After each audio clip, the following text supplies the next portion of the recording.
Welcome to the Daily Word Verse by Verse. Grab your Bibles and follow along as we study the book of Galatians. Keep in mind, I am using the Holman Christian Standard Bible, so if you're using a different translation, the read is different, but the message is the same. Also, keep in mind that these Daily Word Verse by Verse studies are uploaded to my YouTube channel, BP The Bible Perspective. That's BP The Bible Perspective. So like and share these videos and subscribe to BP The Bible Perspective. Okay, we are in Galatians chapter 3. We're going to pick it up at verse 24.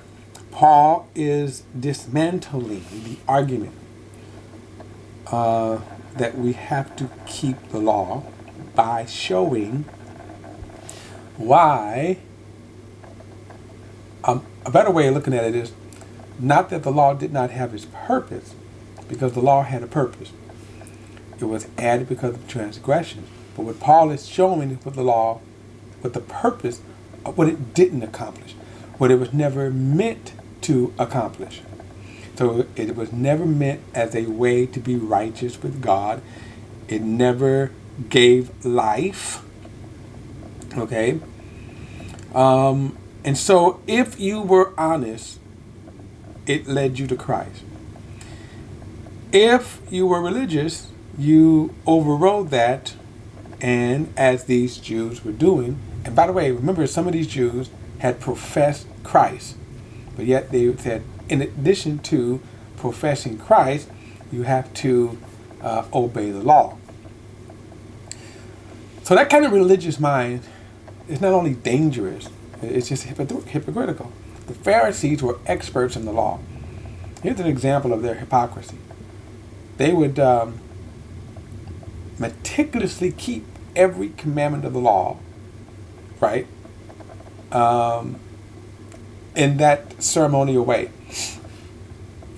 Yet, on the other hand, they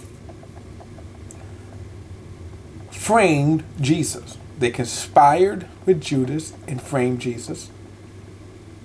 When Judas was condemned and he said, we betrayed, he threw the 30 pieces of silver in front on the floor and said, and went out and hung himself. The Pharisees said, well, we can't use this money in the treasury. The law tells us we cannot use this money in the treasury. That's what the law tells us. Even though this is the very money they paid out to frame an innocent man. So that's where the hypocrisy of the religious person will go. So we're going to pick up verse 24. Let me go read 23 again. But before faith came, we were confined under the law, in prison until the coming faith was revealed. He said the law then was our guardian unto Christ, so that we can be justified by faith. And actually, I'm going to pick it up at verse 25. I think we left off at 24, but verse 25 says, but since that faith has come, we are no longer under a guardian. So right there is a good statement. We're not under the law. Period. We're not under the law of Moses. Now, with the intent of the law, by the way, let me say this. The law can be summed up in 2 commandments. Now, remember, the law of Moses was, you can sum it up in 2 commandments. There were 10 commandments, and then there, in addition to the 10 commandments, when we talk about the first 5 books of the Old Testament, which was the writing of Moses, then there were some 600 plus commandments that basically explain the 2.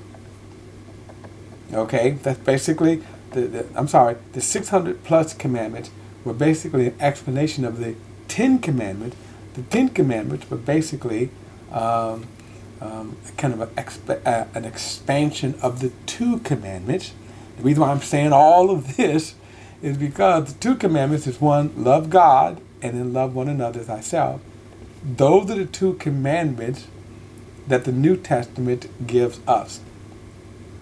So that the work of Christ works in us by those 2 commandments. So if I'm truly born again, those 2 commandments, I'm going to fulfill the law. All right. So we are no longer under the guard. In verse 26, for you are all sons of God through faith in Jesus Christ. And here is the interesting thing, that the law never promised that you would be sons of God. faith produces sonships. Okay? So verse 27 says, for many of you have been baptized into Christ, have put on Christ like a garment. There is neither Jew or Greek, slave or free, male or female, for you are all one in Christ Jesus.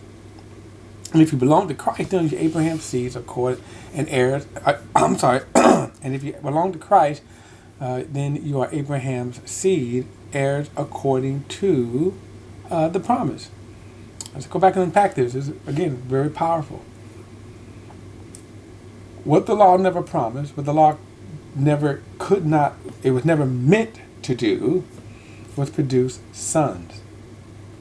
So now we go back and that God made a promise to Abraham saying that in you all the families of the earth will be blessed. God promised that. And by his grace fulfilled that by giving Abraham a son apart from the law. Remember, the law didn't come for some 430 years later. Paul brings this element in right here. This is one of the greatest promises that we have. We are sons of God. For you are all sons through faith in Jesus Christ. That position comes not through earning your way. Okay, you don't earn your way. At the end of the journey, you then say, okay, now you can be sons. So in other words, in faith, you start off as sons. We are born again. Now we get more into that in the next chapter. But notice he says, faith produces sonship. You are sons of God. So then he says, why? For many of you have been baptized into Christ. So this word baptized, the word baptized itself simply means to immerse. Now there's some that make a big issue out of whether or not you should be water baptized and whether or not what kind of name you should be baptized and all of kinds of stuff. We're not going to get into that here. Here's my point. He's not talking about water baptism here. The word simply means immersed. And what he is saying here is that for you have all been immersed, not into water, but you have been immersed into Christ. And then he says, and you have put on Christ like a garment. So the point is you start off your journey of faith as sons because you have been, the work has already been done. You have been baptized into Christ, in which he says there is neither Jew or Greek, slave or free, male or female, but you're all one in Christ Jesus. And of course, there are a lot of applications you can plug into there. Notice, no Jew or Greek. That's something for the Jew that they were appalled at that thought.